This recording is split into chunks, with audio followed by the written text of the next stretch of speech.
السلام علیکم دوستانو، د بګنر درس ته ښه راغلاست. دې ویډیو کې به موږ وایو څرنګه موږ کولی شو د انسان د شخصیت باره کې خبرې وکړو. مثال دا جګ قد لري یا ټیټ یا څه رقم ویښتانو رنګ لري. نو همدې باره کې یو څو لنډې جملې دي، ویډیو تر پایه وګورئ. She has brown hair. She has brown hair. هغه نسواري ویښتان لري. هغه نسواري ویښتان لري. She has brown hair.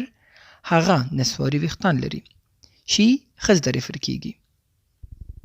She په ځای موږ he استعمالولی شو یا ویلی شي I have brown hair. زه نسواري ویښتان لرم.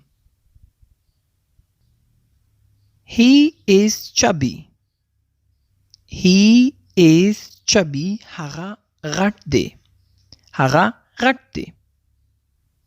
کله چې یو انسان فزیکلی یعنی د وجود د لحاظه غټ وي نو ویلی شي چبي. چبي ویلی شي زموږ ساده الفاظو کې یعنی موټا دی. I have short hair. I have short hair. زه لنډ ویښتان لرم. زه لنډ ویښتان لرم. I have short hair. زه لنډ ویښتان لرم یعنی واړه ویښته لرم. She has fair skin.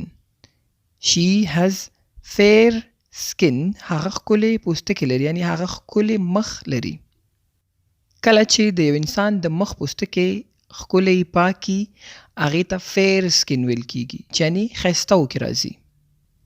ضرور نه ده چې سپین وي خو bright وي یعنی روښانه وي او پاک وي نو هغې ته ویل کیږي fair skin.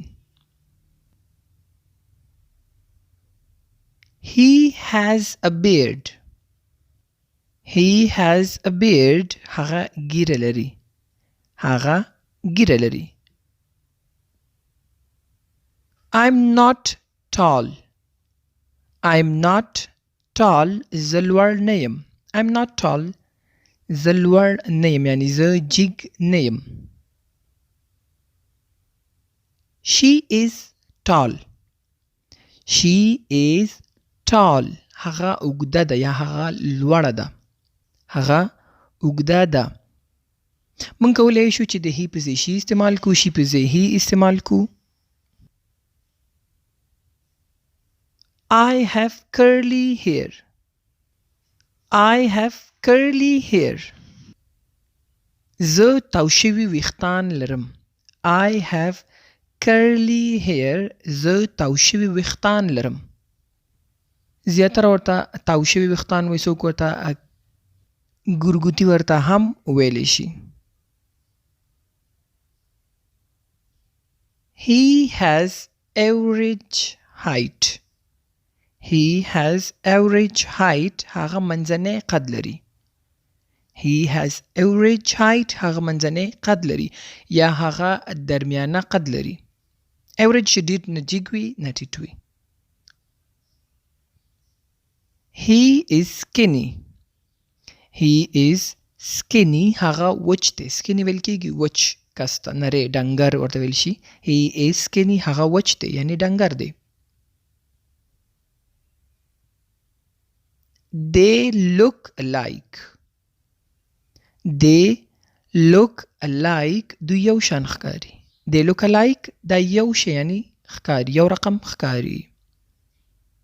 او last one she is short. She is short. هغه ټیټه ده یعنی قدی کم دی. دا خو ما د درس د لحاظه جملې جوړې کړي خو زیاتره خلک دا کامپلیمنټ دا خبرې چاته نه کوي ځکه په خلکو ډېر باندې بد لګیږي. امید کوم یو څه به مو زده کړي وي.